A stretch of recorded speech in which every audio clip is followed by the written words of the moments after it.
اور جب اس سے کہا جاتا ہے کہ اللہ کا خوف کر تو نخوت اس کو گناہ پر اور آمادہ کر دیتی ہے۔ چنانچہ ایسے شخص کو تو جہنم ہی راس آئے گی، اور یقین کرو وہ بہت برا بچھونا ہے۔ اور دوسری طرف لوگوں میں وہ شخص بھی ہے جو اللہ کی خوشنودی کی خاطر اپنی جان کا سودا کر لیتا ہے، اور اللہ ایسے بندوں پر بڑا مہربان ہے۔ اے ایمان والو، اسلام میں پورے کے پورے داخل ہو جاؤ اور شیطان کی نقش قدم پر نہ چلو۔ یقین جانو وہ تمہارا کھلا دشمن ہے۔ پھر جو روشن دلائل تمہارے پاس آ چکے ہیں، اگر تم ان کے بعد بھی راہ راست سے پھسل گئے تو یاد رکھو کہ اللہ اقتدار میں بھی کامل ہے، حکمت میں بھی کامل۔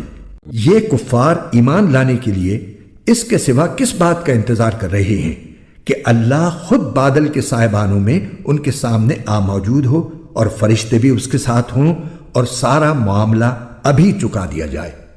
حالانکہ آخر کار سارے معاملات اللہ ہی کی طرف تو لوٹ کر رہیں گے۔ بنی اسرائیل سے پوچھو، ہم نے ان کو کتنی ساری کھلی نشانیاں دی تھیں، اور جس شخص کے پاس اللہ کی نعمت آ چکی ہو پھر وہ اس کو بدل ڈالے تو اسے یاد رکھنا چاہیے کہ اللہ کا عذاب بڑا سخت ہے۔ جن لوگوں نے کفر اپنا لیا ہے ان کے لیے دنیاوی زندگی بڑی دلکش بنا دی گئی ہے، اور وہ اہل ایمان کا مذاق اڑاتے ہیں۔ حالانکہ جنہوں نے تقوی اختیار کیا ہے وہ قیامت کے دن ان سے کہیں بلند ہوں گے، اور اللہ جس کو چاہتا ہے بے حساب رزق دیتا ہے۔ شروع میں سارے انسان ایک ہی دین کے پیرو تھے، پھر جب ان میں اختلاف ہوا تو اللہ نے نبی بھیجے جو حق والوں کو خوشخبری سناتے اور باطل والوں کو ڈراتے تھے، اور ان کے ساتھ حق پر مشتمل کتاب نازل کی تاکہ وہ لوگوں کے درمیان ان باتوں کا فیصلہ کرے جن میں ان کا اختلاف تھا۔ اور افسوس کی بات یہ ہے کہ کسی اور نے نہیں بلکہ خود انہوں نے، جن کو وہ کتاب دی گئی تھی، روشن دلائل آ جانے کے بعد بھی صرف باہمی ضد کی وجہ سے اسی کتاب میں اختلاف نکال لیا۔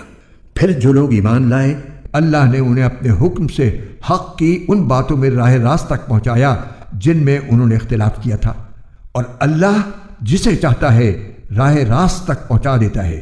مسلمانوں، کیا تم نے یہ سمجھ رکھا ہے کہ تم جنت میں یوں ہی داخل ہو جاؤ گے، حالانکہ ابھی تمہیں اس جیسے حالات پیش نہیں آئے جیسے ان لوگوں کو پیش آئے تھے جو تم سے پہلے ہو گزرے ہیں۔ ان پر سختیاں اور تکلیفیں آئیں اور انہیں ہلا ڈالا گیا، یہاں تک کہ رسول اور ان کے ایمان والے ساتھی بول اٹھے کہ اللہ کی مدد کب آئے گی۔ یاد رکھو اللہ کی مدد نزدیک ہے۔ لوگ آپ سے پوچھتے ہیں کہ وہ اللہ کی خوشنودی کے لیے کیا خرچ کریں۔ آپ کہہ دیجئے کہ جو مال بھی تم خرچ کرو وہ والدین، قریبی رشتہ داروں، یتیموں، مسکینوں اور مسافروں کے لیے ہونا چاہیے، اور تم بھلائی کا جو کام بھی کرو اللہ اس سے پوری طرح باخبر ہے۔